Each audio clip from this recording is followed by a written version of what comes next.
जाएगा कि बुद्ध, महावीर, विश्वामित्र, महाराजा मनु, मीरा, तुलसी, कबीर, रविदास, प्रहलाद, जिसके अंदर भक्ति भाव जागृत है, वो अपने आत्म कल्याण के लिए निकल पड़ा।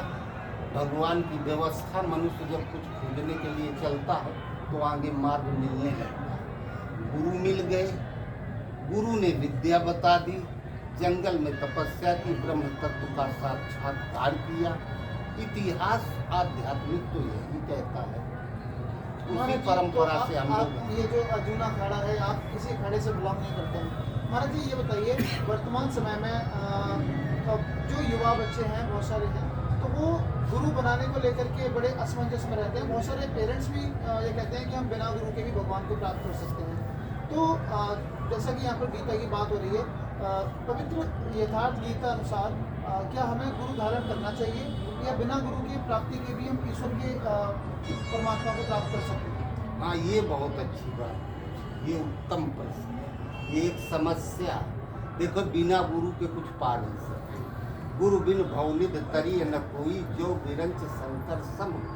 बच्चा जब 4-6 साल का हो जाता है तो आप उसे विद्यालय भेजते हैं। वहाँ अध्यापक अपने हृदय की योग्यता उस बच्चे के अंदर उतारने लगता है। जैसे जैसे वो योग्यता को उतारता जाता है, बच्चा शिक्षित होता जाता है, और जिस दिन अपनी पूरी योग्यता को उतार देता है उस दिन वो छात्र अध्यापक हो जाता है, छात्र नहीं रह जाता। रही बात अब गुरु करने की, तो गुरु किए नहीं जाते, गुरु मिल जाते आपसे आप, और हमें गुरु करने की आवश्यकता नहीं।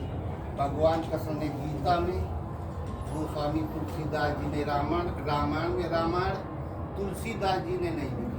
रामायण के मूल उद्गम है भगवान भोलेनाथ। शंभुचरित परम सुहावा, बहुत कृपा करो सो शिवपाद भूसुंडे दीना, राम भगत अधिकारी चीना। तेईसन जाग बलित पुनि पाई, तीन पुनि भरद्वाज प्रतिगाई। सो उमेश मोहि पर अनुकूला करो कथा मंगल। इन सब का योग दर्शन है रामायण, कृष्ण जी का योग दर्शन है गीता। इन महापुरुषों ने कहीं गुरु बनाने का पहले वर्णन नहीं। उन्होंने कहा आत्मा परमात्मा का अंश है। हर पिता का अपनी संतान के प्रति ये रहता है कि इसका कल्याण हो, हम इसको कितनी ऊंचाई पर पहुंचाएं। इसलिए केवल एक परमात्मा के नाम का जप किया। संस्कृत में ओम जपे, गीता में 7 जगह लगभग ओम के जप पर बल दिया गया। वो अविनाशी ब्रह्म, अहम माने हम, जो हमारे हृदय में विराजमान है। ईश्वरा सर्वभूता नाम हृदय से अद्वितीय। रामायण में राम नाम के जप पर बल दिया गया। ये हिंदी में जो घट घट में रमण करता है, हमारे आप सबके हृदय में रमण करता है। इस नाम का जप किया जाए, और जब हम नाम का जप करने लगेंगे तो आपसे आप कुछ समय बीतेगा। ऐसे हम गुरु किसे बना लेंगे? हमें गुरु नापने का कोई मीटर तो हमारे पास है नहीं कि हम समझ जाएं। व्याकरण में लघु कहते हैं, गुरु को महा कहते हैं। लघु माने होता छोटा, गुरु माने होता बड़ा। चाहे गुरुदेव कहो, चाहे महादेव कहो, एक है बात। सबसे बड़े भगवान है परमात्मा, जो पूरे ब्रह्मांड में कण कण में व्याप्त। उन भगवान की भगवत्ता जिसके अंदर प्रवाहित हो जाती है, उन्हें गुरुदेव महादेव कुछ भी कहो, ये एक पद है। जैसे कलेक्टर एक पद है, प्रधानमंत्री एक पद है, ये किसी व्यक्ति का नाम नहीं। जो उन भगवान की भगवत्ता अर्थात गुरुत्व को पा लेता है, उसे गुरु कहते हैं।